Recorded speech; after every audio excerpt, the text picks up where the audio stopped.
Did you know there was a time when God fed an entire nation with bread that fell from the sky? After escaping Egypt, the Israelites began their journey through the wilderness, a place with no food, no water, and no shelter. The sun was hot, the land was dry, and their strength began to fade. As hunger grew, so did their fear. Soon they turned to Moses and cried out, "Why did you bring us here to die? In Egypt we had food to eat, but here there is nothing." But what they didn't know was that God had already prepared a miracle. He said to Moses, "I will rain down bread from heaven for you. Each morning the people shall gather what they need for the day." And just as God promised, when the next morning came, something strange covered the ground.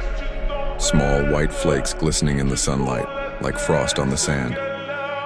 The people looked at one another, confused, and asked, "What is it?" Moses smiled and said, "This is the bread the Lord has given you to eat." They called it manna, which means "what is it" in their language. It tasted sweet like honey wafers, and it filled their stomachs with strength. But there was a lesson hidden in the miracle. God told them to gather only what they needed for that day. No more, no less. Some tried to store it overnight, afraid it might not come again. But by morning it spoiled and was filled with worms. God was teaching his people something greater than survival. He was teaching them trust.